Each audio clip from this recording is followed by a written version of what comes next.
realização da Associação de Divulgadores do Espiritismo do Paraná, estamos iniciando mais um Diálogo Espírita.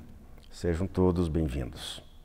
Ao longo destes 544 programas, temos procurado tratar dos mais diversos temas que tenham relação com o Espiritismo. Isso tem sido feito em abordagens expositivas ou debates distribuídos em pelo menos 13 quadros diferentes. Muitos temas mereceram destaque em várias oportunidades e foram tratados examinados por mais de um ângulo. E sempre há necessidade de voltarmos a estes temas para complementar, ampliar ou simplesmente relembrar. Nosso tema livre de hoje e dos próximos programas, nós responderemos algumas perguntas mais comuns que as pessoas pouco familiarizadas com a temática espírita enviaram ao nosso programa ou nos fazem pessoalmente. Porém, em vez de colocar estas perguntas, como normalmente fazemos no quadro Espiritismo Responde, para serem respondidas por apenas um dos nossos apresentadores, nós faremos isso em conjunto, enriquecendo ainda mais o teor dos esclarecimentos. Então fique agora com o tema livre de hoje, algumas dessas perguntas aparentemente simples, mas que são as dúvidas de muita gente. Diálogo Espírita está no ar.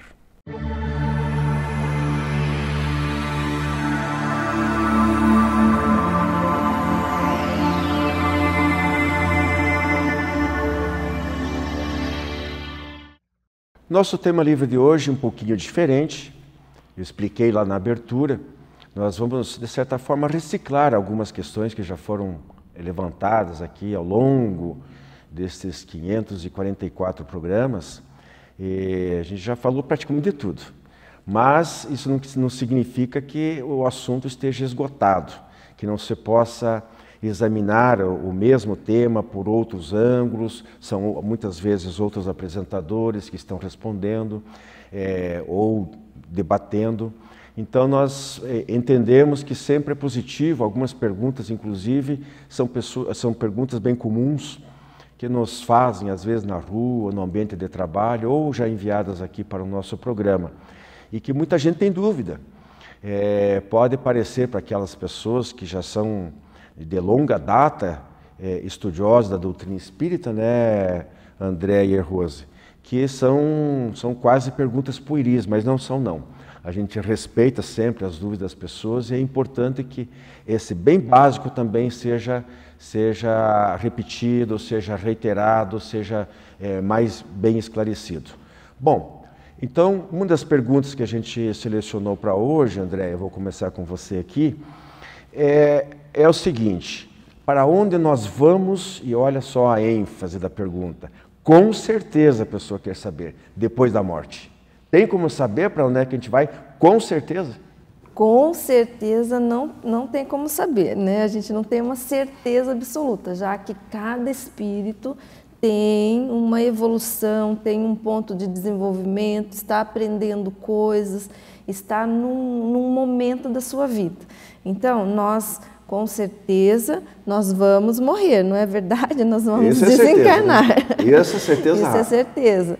Mas nós iremos para aquele local, né, onde estivermos mais adaptados segundo a nossa evolução, segundo o nosso conhecimento, segundo a nossa aprendizagem.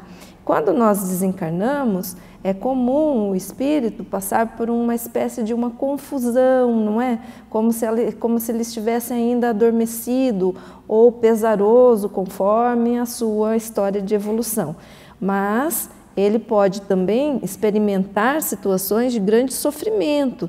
Se aqui na vida terrena ele não prestou atenção em coisas básicas do seu desenvolvimento, da sua evolução, em praticar o bem, em fazer o bem aos outros e a si mesmo, pode ser que no momento do desencarne ele passe por grande aflição.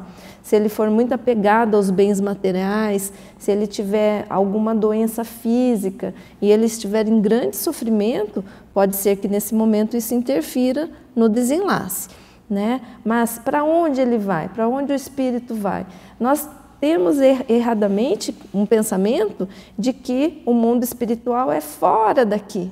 Na verdade, o mundo espiritual é tudo isso daqui, porque o espírito está encarnado. Quando ele desencarna, a alma deixa de ser, ou melhor, deixa do corpo físico e passa a ser um espírito novamente, e vai para a pátria espiritual. Então, qual é a afinidade desse espírito? Para onde ele vai? Conforme a sua afinidade. Ele vai para o lugar onde ele merece estar. Posso fazer uma parte? Eu penso que dá para ter um grau razoável de convicção quanto ao lugar onde o espírito vai. Olha. De que jeito, né? De que jeito?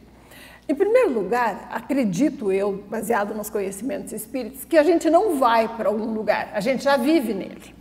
Por quê? Porque nossa afinidade espiritual, encarnado ou desencarnado, nos liga às mentes que pensam, sentem e vivem como nós.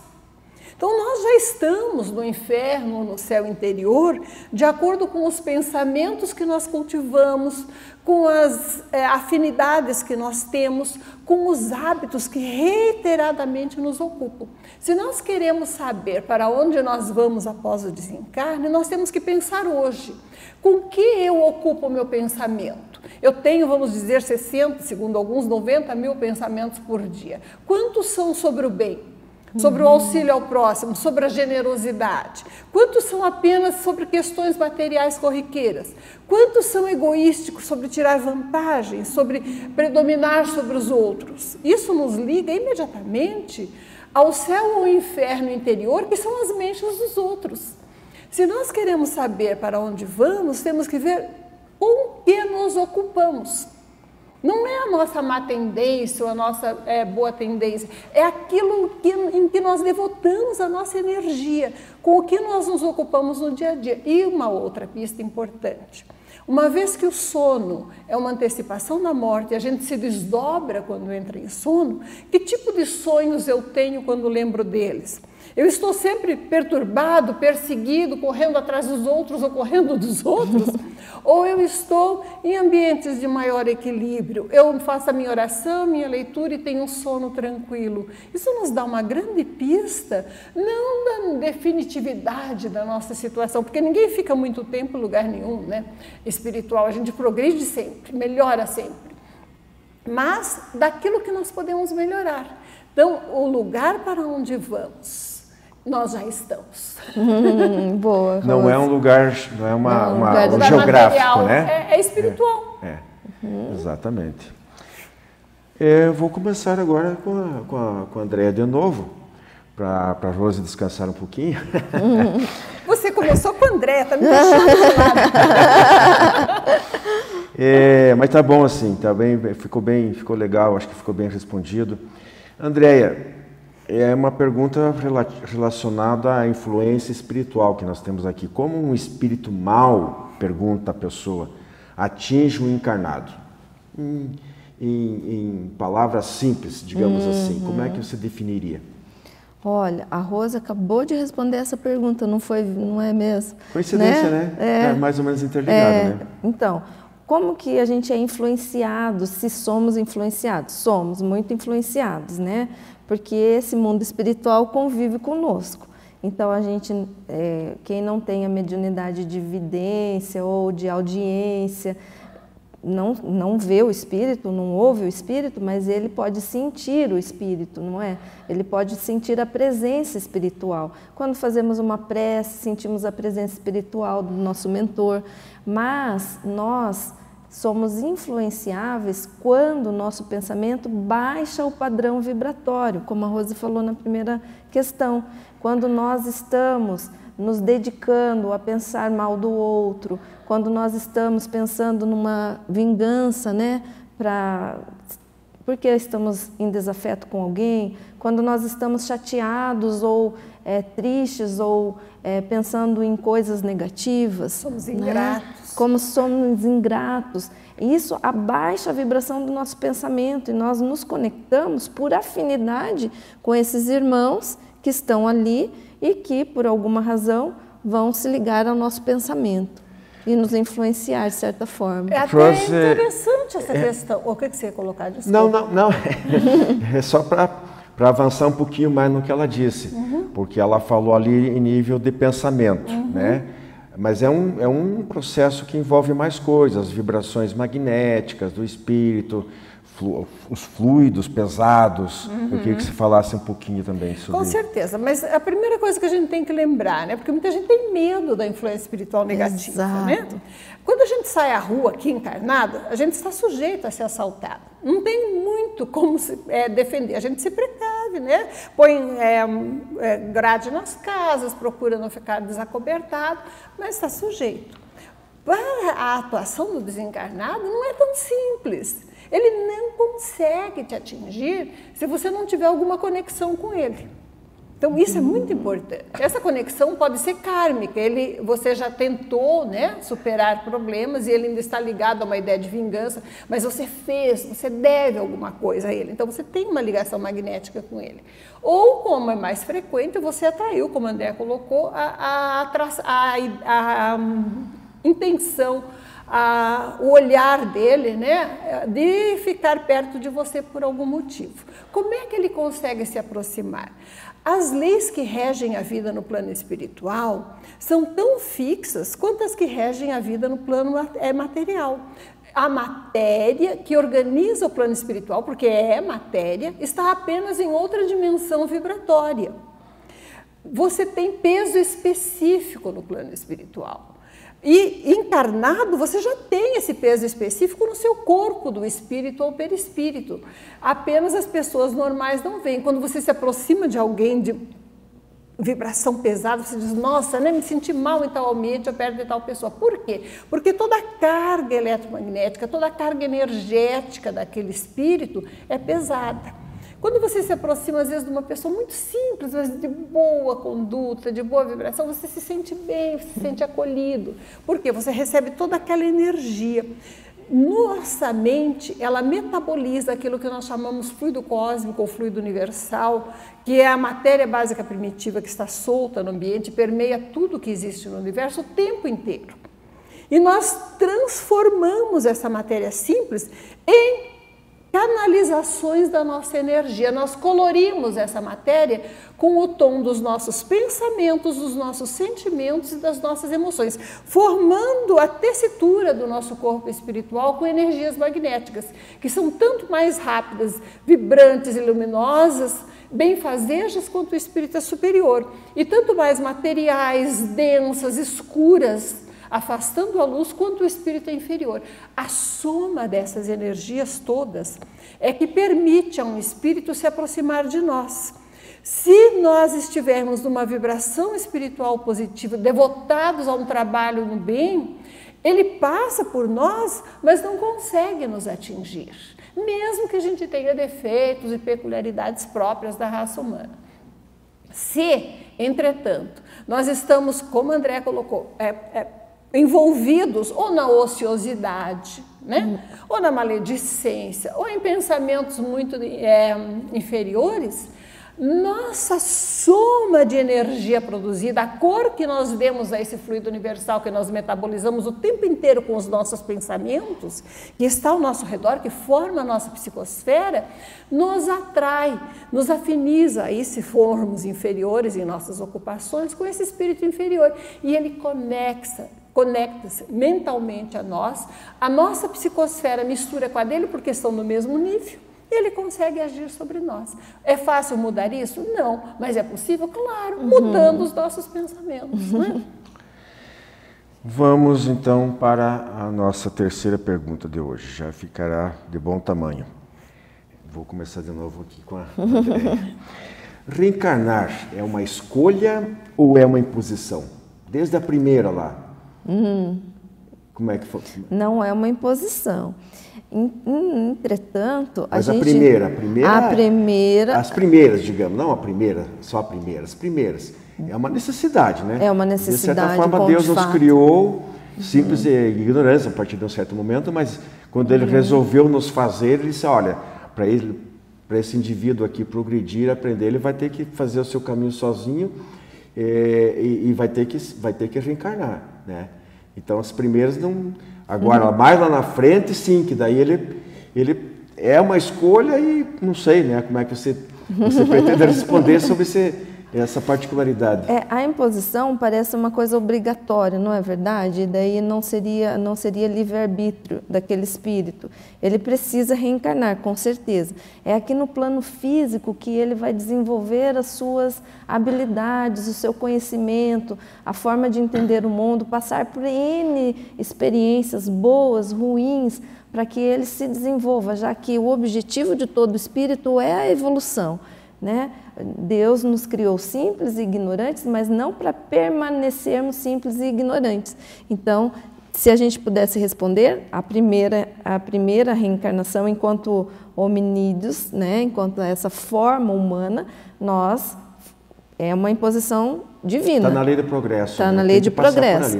Mas as outras têm o seu tempo, a particularidade de cada espírito, o tempo que ele permanece no mundo espiritual, também aprendendo, também passando por outras experiências, e vai retornar ao corpo físico sempre que for necessário.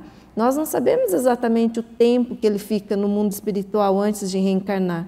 É muito particular para cada espírito, né? Tanto que no planejamento reencarnatório existe um mentor para auxiliar nessa função, né, de pensar. E existe no Nosso Lar, no livro Nosso Lar, psicografado por Chico, ele vai trazer lá, né, todo um capítulo explicando sobre o planejamento reencarnatório. Então é muito individual, é muito particular de cada um.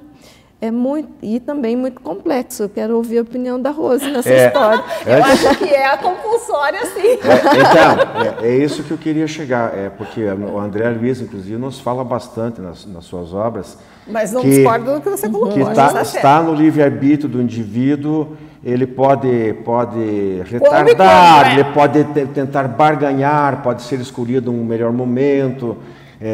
Mas chegam certas situações porque o progresso de outras pessoas muitas vezes estão dependentes daquela reencarnação. E o individual, né? Também. Então aí são e outra, muitas vezes esse indivíduo não tem capacidade, não tem discernimento espiritual, mental, etc., para fazer as escolhas, saber o que é melhor para ele. Às vezes ele está numa situação de distúrbio, de desequilíbrio tão grande que ele não enxerga, ele nem se percebe. Entra em ação um processo quase que automático, tal qual durante as primeiras reencarnações. Ele não tem consciência disso. Deixa eu colocar. O que a gente pode concluir da doutrina espírita? Somos livres, né? Para decidir como desempenhamos as nossas funções, como vamos executá-las, no planejamento reencarnatório. Entretanto, tem uma fatalidade indiscutível, é o progresso. Deus nos criou para progredir. Isso foge à competência humana, não tem como impedir o progresso. Por mais que você fique 1000 anos, né, parado sem querer reencarnar, você vai observando, você vai adquirindo experiência, você vai conhecendo ainda que os reinos infernais, por assim dizer. E você vai, de alguma forma, progredir em seu conhecimento, pelo menos na sua percepção. Então, se o progresso é inexorável, que forma Deus escolheu para nos fazer progredir?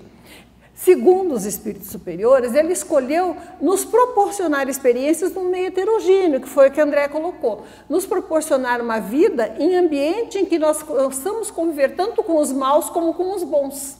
E desenvolvemos mais rapidamente possível para atingirmos a felicidade mais rápido. Esse parece ser o plano divino. Se é lei divina ou lei natural, a reencarnação em si é compulsória. Ele é um meio, um instrumento que Deus escolheu para nos fazer progredir. Entretanto, como a Andréa colocou muito bem, a oportunidade, quando, como vamos executar os planos reencarnatórios estão dentro da nossa liberdade. Podemos adiar, podemos pedir e antecipar, mas de qualquer forma estamos sujeitos ao progresso e, portanto, dentro das leis divinas, a reencarnar. Isso aí, meus amigos. Espero que tenham gostado desse formato diferente do tema livre de hoje. E nas próximas semanas, não necessariamente na próxima, mas nos próximos programas a gente voltará com perguntas mais ou menos do mesmo teor. Grande abraço.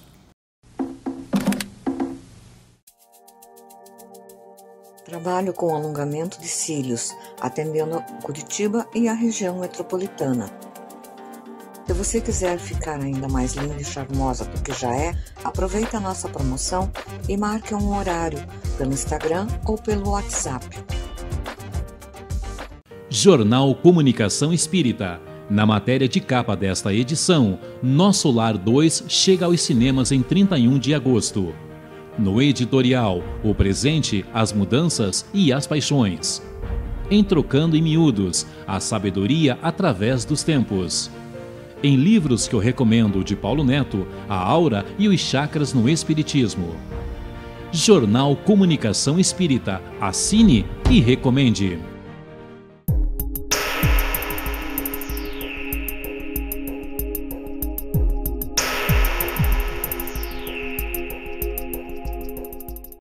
Olá, amigos! Hoje no quadro Presença Literária, nós vamos estar conversando a respeito de um livro que é Em Busca da Iluminação Interior, pelo espírito de Joana de Ângeles, psicografia do Divaldo Franco, que tem como os colaboradores os psicólogos Cláudio Sinotti e Iris Sinotti.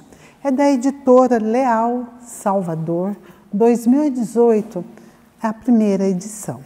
Então, esse livro, ele vem tratando, ele aborda a respeito da problemática da existência, mas de uma forma mais leve, de uma forma suave, onde a veneranda Joana de Ângeles vem trazendo para nós, já no primeiro capítulo, a respeito da sombra. E o Cláudio Sinotti e a Iris vem também discorrendo nesse capítulo a respeito da sombra, dentro dos preceitos da psicologia. Então, este livro, ele une a base da doutrina espírita, os ensinamentos à luz da doutrina, juntamente com a psicologia. Ele vem trazendo quão rico é quando nós conseguimos nos observar, quando nós conseguimos fazer as nossas reflexões, e daí darmos grandes passos para o nosso crescimento, para o autoconhecimento e para a nossa felicidade. É um livro que vem mostrando passo a passo como nós podemos fazer no nosso dia a dia, as nossas escolhas, as nossas experiências, lições ricas que irão nos favorecer, nos mostrando que nós temos condições, sim, de todos os dias tornarmos pessoas melhores, pessoas mais confiantes. É um livro que vem trazendo sobre a respeito das reflexões sobre a sombra, trazendo a luz da doutrina espírita. Também nós vamos ter no capítulo 3 a respeito do epículo da culpa, explicando como a culpa ela nos paralisa, como a culpa não nos deixa caminhar. Ela é necessário quanto o reconhecimento das nossas faltas. E o que isso traz para o nosso dia a dia, na nossa prática diária, vai ser discorrido pelos psicólogos. Então, é uma boa oportunidade, unindo ciência, doutrina e religião. Fica a nossa dica pelo livro Em Busca da Iluminação Interior. Faça parte do Clube do Livro. Você conhece o Clube do Livro Espírita de Curitiba? Com ele, você tem descontos de até 60% no preço de capa. E a cada 2 meses, recebe 1 ou mais livros em seu endereço. Associe-se e tenha o melhor da literatura espírita em sua casa e ainda ganhe uma assinatura do jornal Comunicação Espírita durante o período de 1 ano. Clube do Livro Espírita de Curitiba. Associe-se e contribua para a manutenção do programa Diálogo Espírita.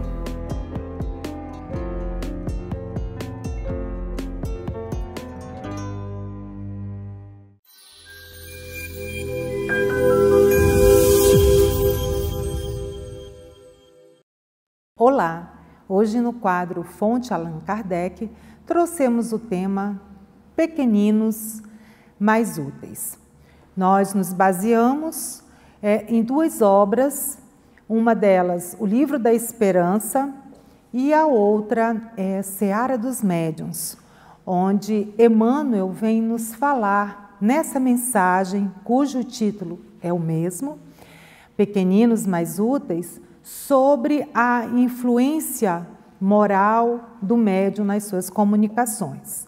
Mas na mensagem nós vamos percebendo que, embora seja direcionada para esse trabalho, para a mediunidade, mas tem a ver com o nosso comportamento, como nós nos sentimos nessa grandiosidade da obra divina.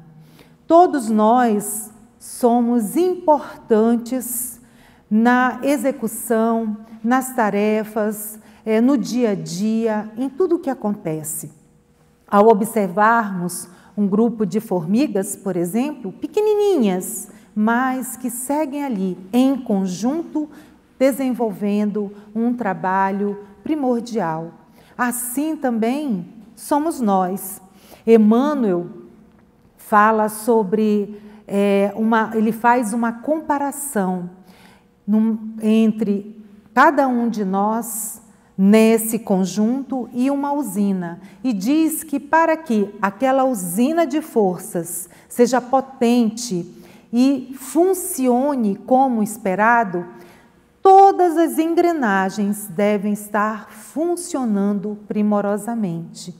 Portanto, independente de quanto e como nós podemos colaborar, somos importantes na obra do Criador. Para que tudo aconteça de forma harmoniosa, cada um de nós tem a sua parcela de responsabilidade, embora pequenininhos diante do universo, mas o pouco que fazemos e pequeninos que ainda somos, permitimos que o conjunto se faça presente.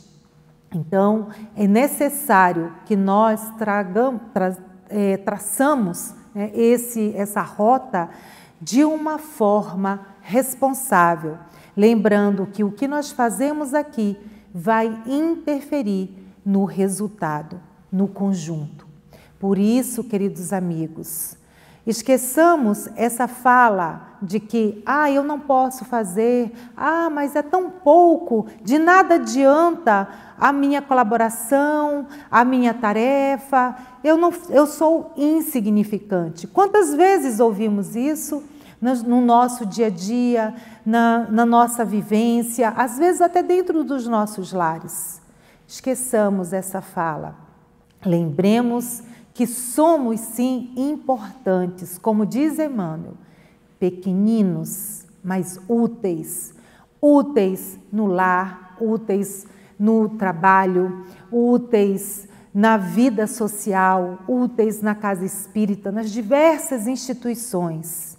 Cada um é um elo dessa corrente que forma o todo.